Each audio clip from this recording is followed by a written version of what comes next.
Okay, so imagine a game where you're white, right? But maybe you don't want to be white. Maybe you want to be red, or you want to be, I don't know, green, or you want to be blue. Because a while ago, I made a prototype of a game which basically allows you to do exactly that. Where basically you have 3 different colors of parts, right? And whatever color you are, you phase through the same color of the part. So for example, right now, I can phase through this red part. However, if I stop being red, then I can't phase through it. And so this made for a very interesting obby system, right? Where, I can like run here, and then here you had this like big blue, like basically kill brick, right? But if I'm blue myself, it does nothing to me, right? However, if I'm not blue and then I, step on this, it would kill me. And then if I were to step on another blue platform, I would fall through and, get sent back to the spawn screen. And then I played around with this thing called hypercolor, which doesn't really matter, but I mean, it looks pretty cool. And just real quick, if you actually want to, play through that and try and beat the obby, it's called Color Shift and it's public on Roblox. So, give it a try and let me know what you think. And I'll make you a promise. If we can get this video to 10K likes, then I'll go and actually work on the demo and turn it into like an actual fully playable game. But what I wanted to show you in this video is how I even made that system work, right? How did I make it so that like when you press a button,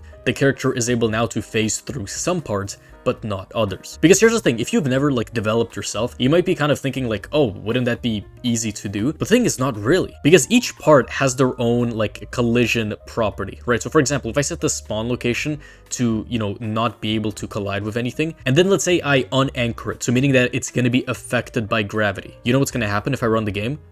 It's gonna fall through because it's not collidable with anything. So then in a multiplayer setting, how do you make it so that like, let's say if we have one player who's red and then one player who's green, and then you have like a red part, how do you make it so that the red player is able to walk through the wall, but the green player isn't, right? How do you make it so that different players have different types of collisions? So I'm going to show you exactly what I did for my game. Now, it's not going to look as flashy and as developed, obviously, because this will be like a fairly short video, but the system is very simple, okay? Basically, all I did was I just made a folder called parts, okay? And then inside of that folder, I made 3 more folders. This one was called red, this one was called green, and this one was called blue. And inside of every single folder, we had one part. So we had one part here, okay? And then we had one part over here, and then one part over here. And so after some quick color adjustments, there we go. So now we have the red part inside of red, a green part inside of green, and a blue part inside of blue. Now, the next system I needed to actually work on was making the character look the same for everyone. Because Roblox, right? Everyone has their own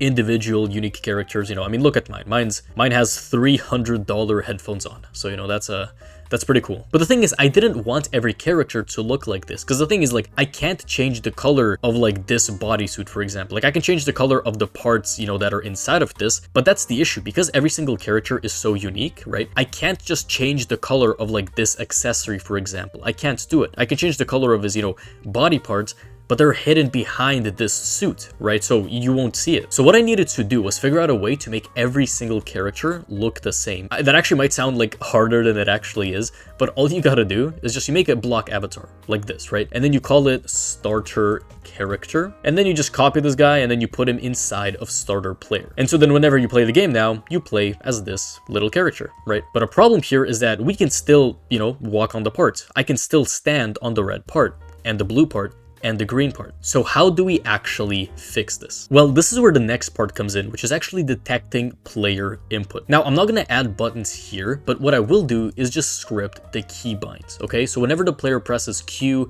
or E or C, or I guess in this case, let's actually make it RGB, because Q, E, and C were kind of close together, so I thought that would make it easier to play. But just for the sake of this video, just to make it a bit simpler, let's use R, G, and B to turn the character either red, green, or blue. So the way you do this is you just say game.userInputService input began connect function. So whenever any input begins, this piece of code will fire, and it's gonna give us the input and the game processed event. So I'll call this imp, and I'll call this proc. Game processed event is basically like, it's true if the player was doing something else when typing the input. So for example, if I'm like typing in the chat, this will still fire because I'm still doing input. But if I'm typing in the chat, like I probably don't want that to affect the gameplay. So if I'm typing in the chat or doing something else not related to the gameplay, processed will be true. So if processed, then let's return end, which will just basically end this piece of code. So if I hit an input while processed is true, meaning I hit the input while like chatting or whatever, this will just end the function and we're not going to go any further. But if processed is false, we need to actually get the input. So we need to make sure that the input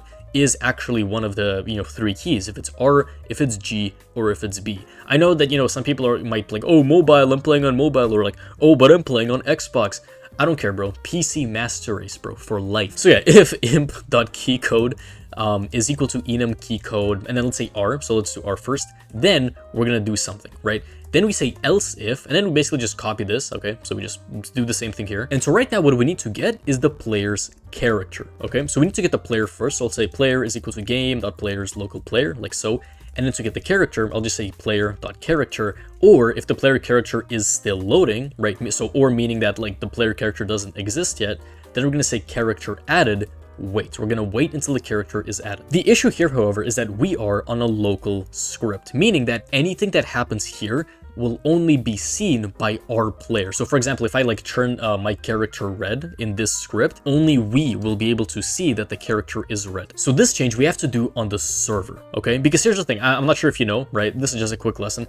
Basically, right now we're on the client. This is how we see the game. But then if I click on this, we switch to the server. This is what the game is actually like. So the client is basically your perception of the game, while the server is like the actual truth of what's going on inside of the game. And just a quick plug, I teach all of this inside of my course, which right now is at a half-off coupon. So click the link in the description and use the coupon if you're interested. But now you might be asking like, okay, so how do we do this on a server, right? I mean, how is this possible, right? Well, I know it's a very hard thing. It's a very difficult thing to grasp. We need to use a server script. This is just a regular script. Anything done here will affect the server. And so now your question might become, okay, how do we actually communicate from this script to this script? And if you're already an expert advanced developer, say it with me, we need to use a remote event. There we go. This thing is gonna allow us to basically communicate between local script and server script, okay? I'll just name this color event, like so. Local event is equal to game, replicated storage, wait for child, color event, and then I'll make a variable inside of the local script as well. And so in order to actually communicate from the local script to the server script, we need to say the event, then we need to say fire server. And this is where we're actually allowed to give the server a certain value. And so what I'm thinking is we can actually give the server the name of the color that we want the player to turn into. So in this case, it's going to be red. And then here it's going to be green. And then in this case, it's going to be blue. And also just ensure if you're following along that like these names are the same. So red, green, and blue, these folders should have the same name as these. So red, green, blue, red, green, blue. And then to actually do something with this firing, so like how do we detect that like it's fired a message to the server? Dot on server event connect function, like so, which will give us the player who actually fired the event. And then after the player, we can get any other extra data that we passed. And here we are passing one piece of data, which is a piece of text that says what color we want, the player to become. So I'll just call this color to become. And here we need to get the character again, right? So I'll just quickly copy this line and then paste it over here. And then I'm going to loop through the character. Okay, so for IV in car get children do, so we're going to loop through everything that's inside of the character.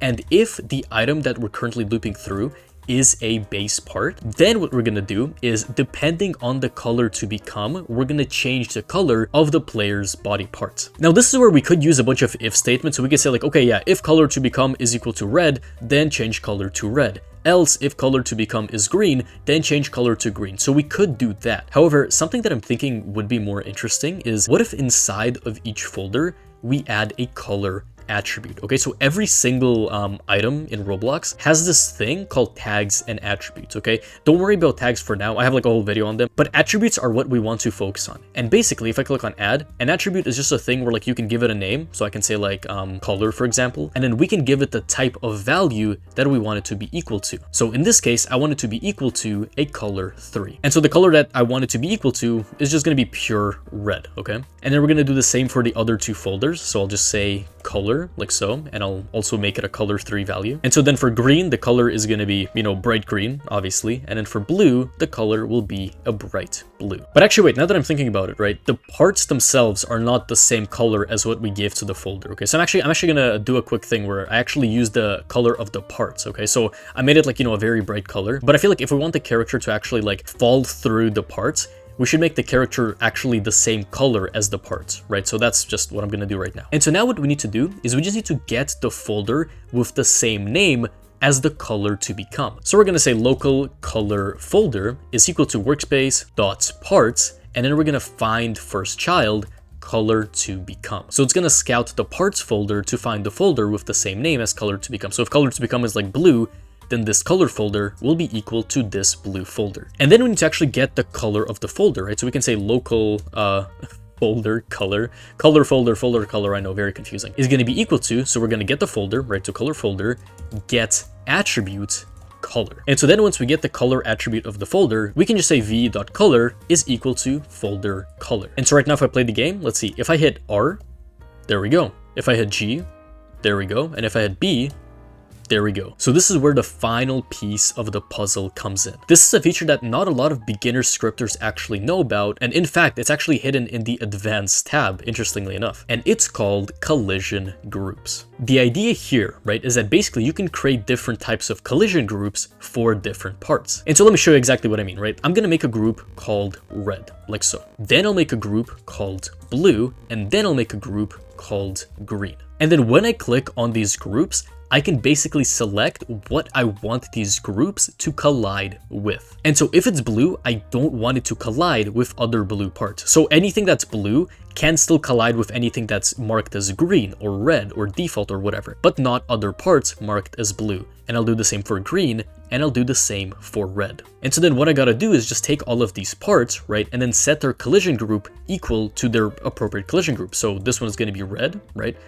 This one is going to be green, like so, and then this one is going to be blue, like so. Now for my game, I had a lot of parts, so what I did was I inserted a script that like automatically did this for me, but just because right now we don't have that much parts, we can do this manually. And in fact, I actually just added a free bonus module where I teach you how to basically use the terminal bar to automatically like bulk change, you know, a lot of stuff in Roblox Studio inside of my course. Sorry for like the third plug in this video. And so now you might be realizing like, oh, I know what we're gonna do. All we need to do now is just take the base part and then set its collision group equal to color to become. And I think that's literally it. Yeah, let's try this out right now, okay? So, you know, we're the basic color, okay? And now if I set myself to be red,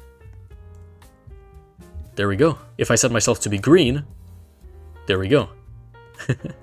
And then if you actually wanted to hit the button again and then, you know, make the character go back to his default color, what we could do is basically just say player, right? So we could get the player and we could set their attribute. So we can make a new attribute called current color and then set the value equal to the color to become.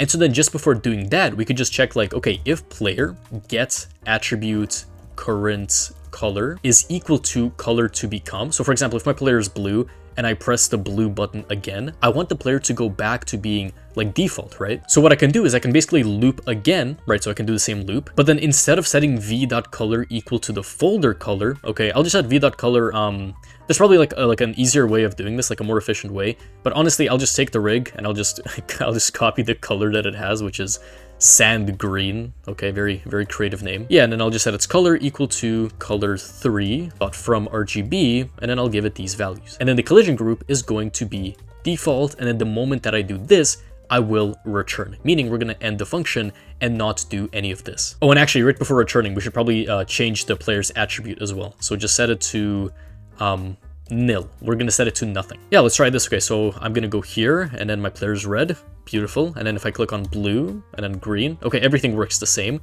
If I click on green again, beautiful. Look at that. There we go. And yeah, so like I said, this was just like a quick system that I made for, you know, like the demo of my color shift game. And like I said before, if we can get this video to 10k likes, I'll actually like work on color shift and make it into like a full fledged on game. But yeah, do leave a comment and just like let me know, like, you know, what game ideas you have in mind that could like utilize this mechanic. And yeah, you know, like the video, subscribe, join the Discord. And as always, we are back to basics. Thank you for watching.